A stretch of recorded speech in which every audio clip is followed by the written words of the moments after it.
bago yung goma natin. Sabay ito. Tignan nyo nangyari. Pagang.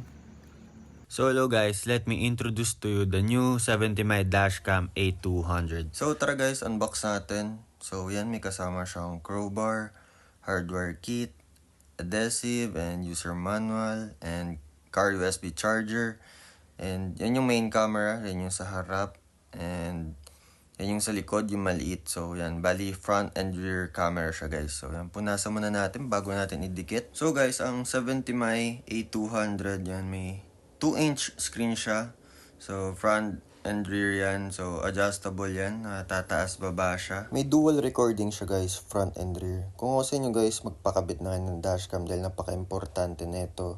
Ang dashcam magsisilbing resibo natin, proof sa daanan, para maging safe tayo sa biyahe. Meron silang app guys na pwede nating i-download. Doon natin makikita yung mga na-record na footage. Pagka-on nyo ng dashcam guys and pagka-download nyo ng app, may lalabas na QR code sa dashcam and i-scan nyo lang and you're ready to go. Napakadali lang i-setup guys. Doon din natin i-download guys yung mga gusto mong i-save or i-delete. So, meron siyang 1080p HD quality guys, front and rear. Kaya napakalinaw, kitang-kita may mga plaka ng kotse. So guys, napakadali nyo lang gamitin. May 3 siyang buttons. So, yan, pinipindot ko yan. Pwede nyong i-adjust up and down kung ano yung prefer nyong angle. Yan yung front and rear quality guys. Napakalinaw guys. Ito yung pinaka nagustuhan kong feature sa dashcam na to. Meron siyang 24 hours parking surveillance guys. So, kahit nakapatay yung kotse mo, recorded. At emergency surveillance. Pag naalog yung kotse mo guys, pag nakadetect siya ng vibration, so mag-auto record yan ng 3 minutes.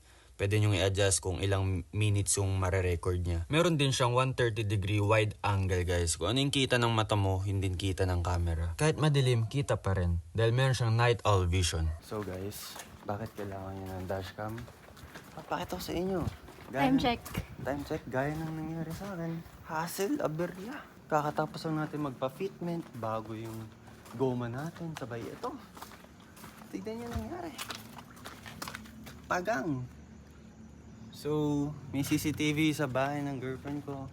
Pero hindi masyado kita. So, buti na lang. Thank you 70My Philippines Dashcam. May CCTV tayo dito. May emergency, yan, kahit nakapatay itong kotse. Kita pa rin yan. So, check natin. Ay no, aberya no. Puro masilya na nga yung bumper natin Nalaglagan pa. So guys, ito yung perfect example kung bakit napaka-importante ng dashcam sa ating kotse. So yun, sa CCTV ng ating bahay, hindi naman masyadong kita yung tricycle. Compare sa dashcam, yun, kitang-kita natin. Bonus